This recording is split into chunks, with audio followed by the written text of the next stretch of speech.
झारखंड सरकार के माध्यम से तो लचर व्यवस्था में चल रही है। ना बिजली का एक खूंटे पे पॉल में बॉल देखेंगे, ना और कुछ देखेंगे, और कूड़े का अंबार सब जगह देखेंगे।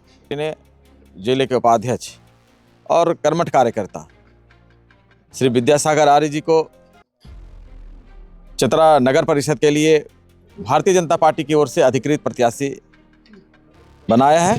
आए दिन शहर में जाम की स्थिति रहती है, उसका निदान करने का प्रयास करेंगे। मेन रोड में भी सड़कें और नालियों की दिक्कत है, उसे भी सुदृढ़ करेंगे। नगर इकाई चुनाव में आप लोगों के पार्टी के द्वारा एक नाम दिया गया है कि किनको दिया गया है? देखिए, भारतीय जनता पार्टी कार्यकर्ताओं की पार्टी है। यहाँ पर प्रत्याशी चयन का एक प्रक्रिया है जी।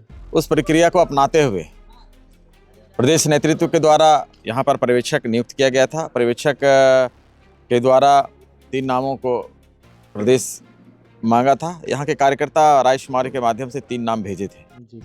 और प्रदेश में चुनाव कोर कमेटी के माध्यम से पूरे गहन मंथन करते हुए भारतीय जनता पार्टी ने जिले के उपाध्यक्ष और कर्मठ कार्यकर्ता श्री विद्यासागर आर्य जी को चतरा नगर परिषद के लिए भारतीय जनता पार्टी की ओर से अधिकृत प्रत्याशी बनाया है, जिसकी घोषणा आज प्रदेश कार्यालय में मेरे द्वारा की गई। भारतीय जनता पार्टी ने आप पे भरोसा दिखाकर प्रत्याशी चुना है चतरा के लिए, नगर परिषद के लिए, क्या कहना चाहेंगे?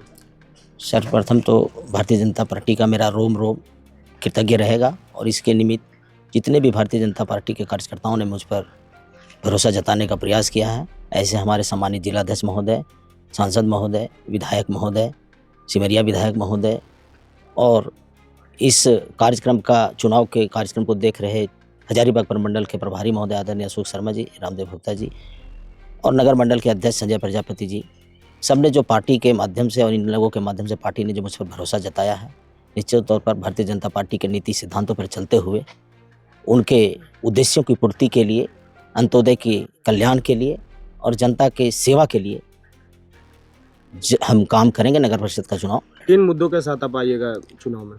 देखिए, आज है आज़ादी के 75 वर्ष बाद भी हम उसी स्थिति में हैं, बिजली पानी सड़क की चिंता में हैं। अब हमें इससे आगे भी आना होगा, लेकिन मूलभूत संरचनाओं को सुदृढ़ करते हुए आगे की रणनीति पर काम करेंगे। चतरा में तो पहले भी अध्यक्ष रह चुके हैं, लेकिन आप क्या आकर नया करने की कोशिश कीजिएगा जो चतरा में अभी तक नहीं हुआ? जिन कार्यों को छूट गया उसे तो जरूर करेंगे, साथ ही साथ आए दिन शहर में जाम की स्थिति रहती है, उसका निदान करने का प्रयास करेंगे। मेन रोड में भी सड़कें और नालियों की दिक्कत है, उसे भी सुदृढ़ करेंगे। पिछले लंबे वर्षों से 3-4 वर्षों से जब नगर निकाय की व्यवस्था जो प्रशासक के माध्यम से चल रहा है, आदरणीय झारखंड सरकार के माध्यम से, तो लचर व्यवस्था में चल रही है। ना बिजली का एक खूंटे पे पॉल में बॉल देखेंगे, ना और कुछ देखेंगे, और कूड़े का अंबार सब जगह देखेंगे। तो झारखंड सरकार की स्थिति बहुत खराब है, उसे बैकडोर से नगर का प्रशासक चला रहे थे। भारतीय जनता पार्टी के कार्यकर्ताओं के दबाव में, प्रदेश के दबाव में सरकार ने चुनाव कराने की घोषणा की है, और उस निमित्त चुनाव हो रहा है। निश्चित तौर पर पूरे झारखंड में, नगरों में और चतरा में विशेष करके भारतीय जनता पार्टी की सरकार बनेगी और अमन चैन का शासन होगा, जनता का काम होगा, स्वच्छ और निर्मल चतरा बनेगा।